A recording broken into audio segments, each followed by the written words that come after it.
Tu veux devenir plus intelligent, plus inspiré, plus cultivé, plus aligné? Alors lis, mais pas n'importe quoi et pas n'importe comment. Dans son livre La puissance de la lecture, Esaïe Bitton Coulibaly nous parle de 5 genres littéraires indispensables. Et si tu veux t'élever, t'en sortir ou juste grandir mentalement, tu dois connaître ça.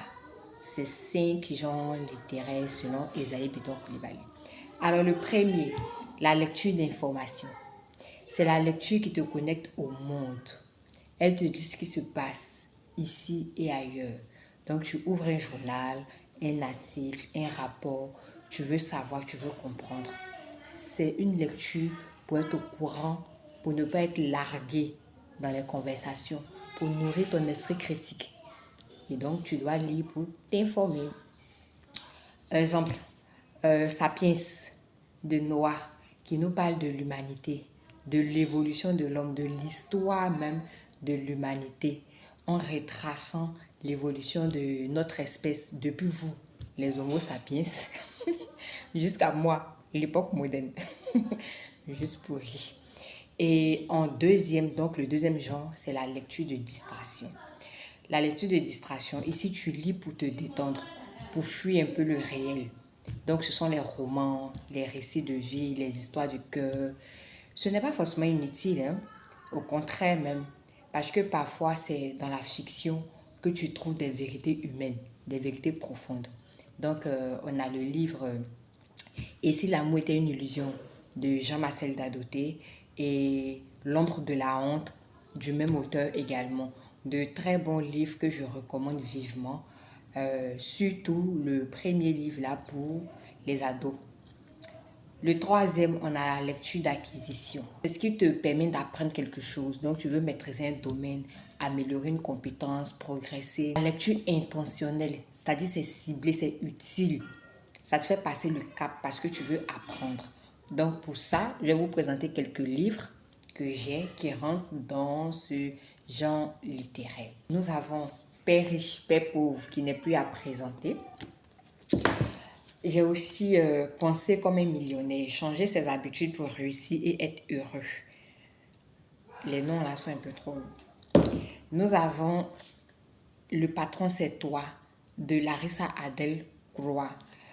C'est un très bon livre avec 365 jeux d'action productives pour réussir sa carrière et sa vie. Donc, il y a des actions à faire chaque jour. J'aime beaucoup les citations qui y sont. Je vais vous lire la citation du jour. Nous sommes aujourd'hui le 31 juillet. J'enregistre cette vidéo aujourd'hui le 31 juillet 2025. Et on va lire ensemble un bout de... Alors, à la page 117, on y lit pour le 31 juillet. Les réactions impulsives sur les médias sociaux, tout comme sur ton lieu de travail, peuvent jouer un rôle déterminant dans la construction ou la ruine de ta réputation. Prendre du recul et réfléchir avant de répondre est essentiel pour maintenir une image positive et authentique. Voilà ce que je vous disais.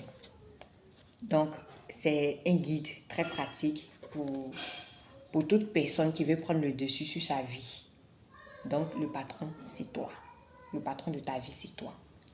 Nous avons également Dale Carnegie et associés Vendée. Vendée, je l'ai commencé, je ne l'ai pas encore terminé, mais le début me plaît déjà. Nous avons Au-delà de l'attraction physique. Pour comprendre les relations amoureuses, au-delà du charme, du beau discours.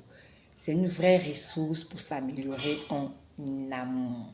En 4, nous avons la lecture de ravissement. Ici, la lecture devient plaisir, un pur plaisir. Tu lis, tu souris, tu lis et tu es transporté.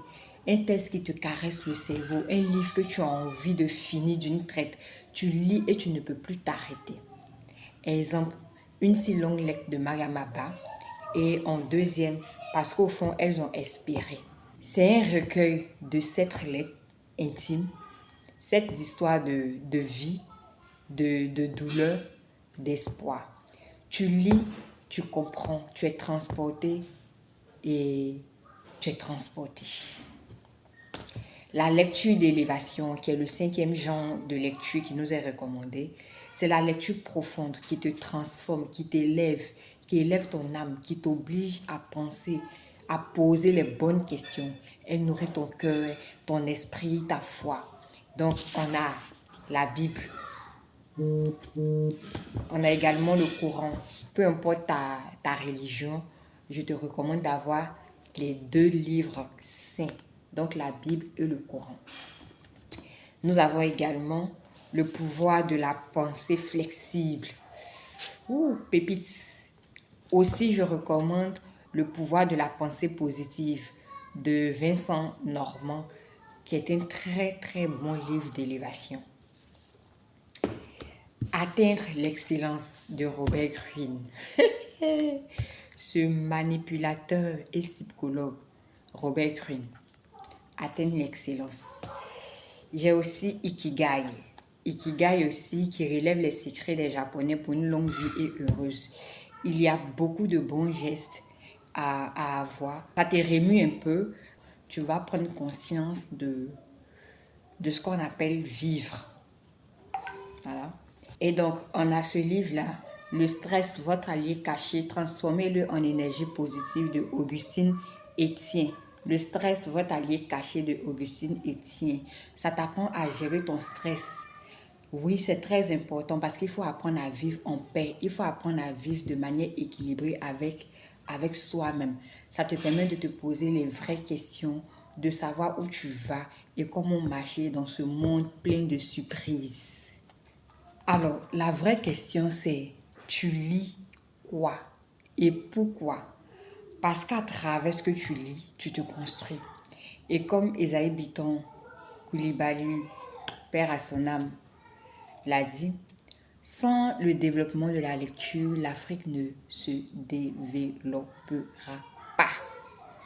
Alors voici un peu ce que j'avais envie de partager avec toi aujourd'hui. Merci de liker, merci de partager et on se retrouve très prochainement pour un autre message. D'ici là, participe au développement de l'Afrique. Bisous.